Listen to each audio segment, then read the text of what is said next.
welcome back to Trees and Turtles. My name's Imogen. In today's video I am talking about when time feels too fast, and I'm teaching you how to slow time down and achieve more. If you're not already subscribed, make sure to do that, give this video a thumbs up, follow me on Instagram, let's get started.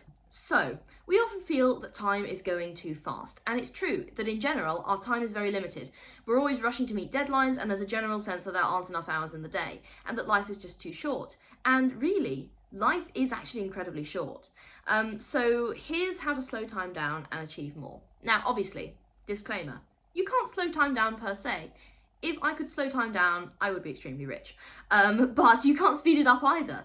Anyway, one of the reasons time feels like it passes more quickly as you get older is that you have fewer new experiences. So your brain doesn't have to slow down and process things in detail like it used to. When you were a child, obviously everything was new. You're experiencing everything for the first time. Like, for example, there was a first time that you read a book. There was a first time that you rode a bike. There was a first time that you ate an apple, okay? So all of those everyday things that you do now without like thinking necessarily, all of those were once completely new experiences. And if you think about a new experience that you might have now, like, I don't know, I've never been in a hot air balloon. So if I was to go in a hot air balloon, my brain would probably be like overwhelmed by all the details of like taking it in. I'd be like, wow, this feels new. So when you're a kid, your brain feels like that about everything, especially when you're a small child. So that's why time feels so slow when you're a kid.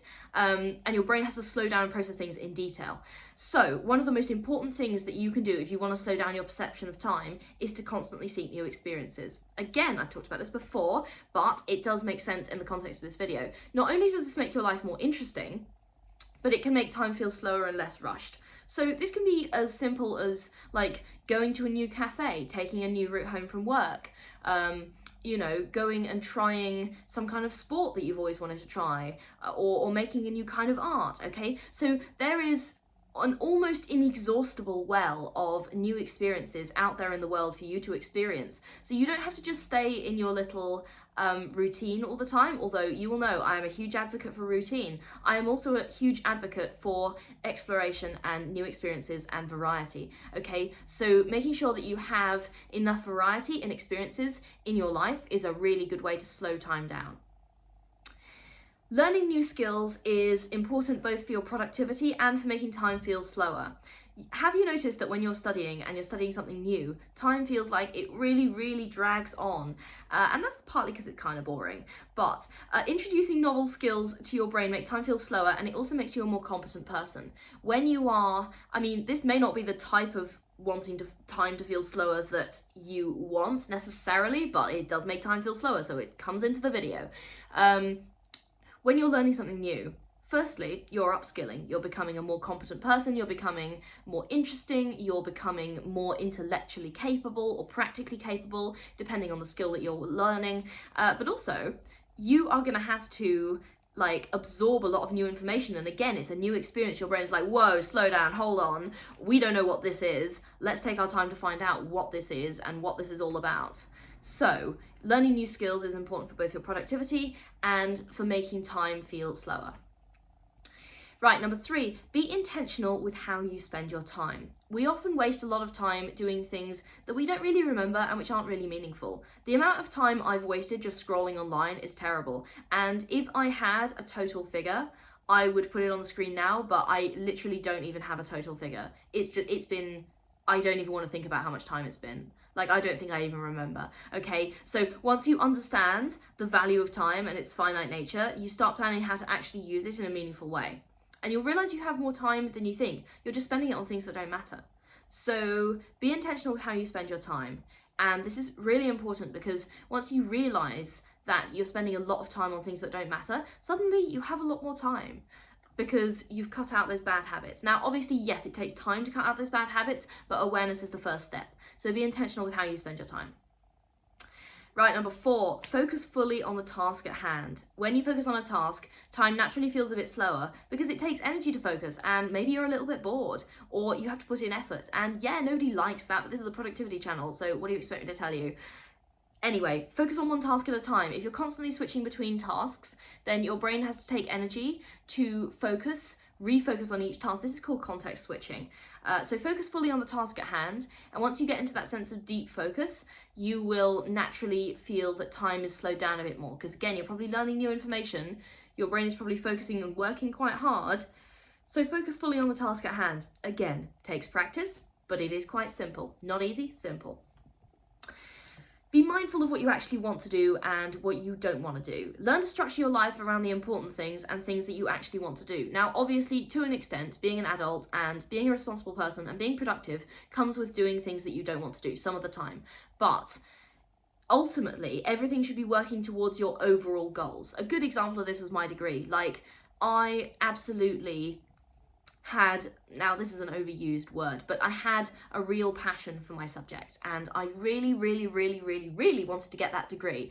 And this involved doing things sometimes that were a little bit boring. Like, sometimes, yes, I didn't want to be in the library at 10 p.m. To be fair, I was never in the library at 10 p.m. I was usually in bed at 10 p.m, but like working on my laptop, so same difference. But I didn't want to be like working or doing my readings, but ultimately it was working towards a goal that I did want. Okay, so learn the difference. If I'd been studying a subject that I wasn't passionate about, that would have been a waste of time. But since I was studying a subject that I was passionate about, it gave me the energy to do the boring necessary things in order to get to the end goal, which was immensely worthwhile. Okay? So be mindful of actually what you actually want to do, and don't cram your calendar with meaningless trash, because that helps nobody. And finally, surprise yourself. I love this tip. Put yourself in an unfamiliar situation every so often. When we know exactly what's going to happen at all points in our lives, things can become really boring. So for example, earlier this year when I was backpacking through Europe, my trip was 10 days long, but it felt like a month. No, seriously, it really did feel like a month. Like, it felt so long.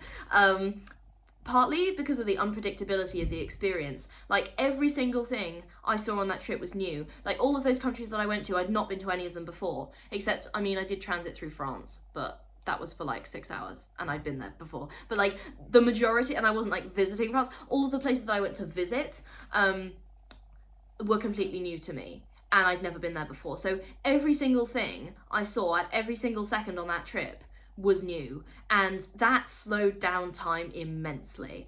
And I was focusing on learning new skills, because I had to like plan all the logistics, I had to deal with stuff that went wrong, and stuff did go wrong. If you're interested, you can check out my everything that went wrong on my Europe trip video. It's quite funny. It wasn't funny at the time, but it is now. Anyway, so surprise yourself, right? Put yourself in an unfamiliar situation. I was learning new skills on the Europe trip, but I was also experiencing a lot of new things, and literally every single thing was new, and my brain was just like, whoa, slow down. We need about a month's worth of processing time to actually understand this, and that's why it felt like such a long time. Even though I planned it very thoroughly. You know me, I'm a planner, shit happens. Okay, but this doesn't have to be anything super complicated. I realised I was just yapping on about my Europe trip, and you do not have to make it be that complicated, okay? It doesn't have to be that complicated. You could literally just try a new restaurant or a new club for a hobby, okay? Just an experience where the outcome is uncertain. And even if you think you're going to be bad at it, so what? You're having fun.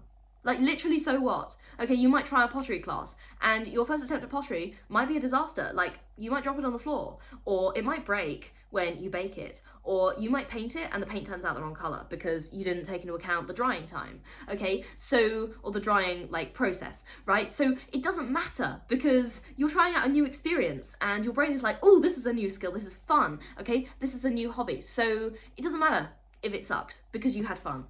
So surprise yourself, and don't put too much pressure on yourself to be perfect with everything, because fundamentally, at its core, yes, life is about achieving goals, but life is also about having fun, and your mental health is really important. So surprise yourself, put yourself in some unfamiliar situations. I promise it will make your life better and stop time from feeling too fast, like it's rushing by, without you achieving anything or having any fun new experiences. Okay, that is what to do when time feels too fast, how to slow time down and achieve more. If you're not already subscribed, make sure to do that. Give this video a thumbs up, follow me on Instagram. I will see you guys next time. Okay, bye.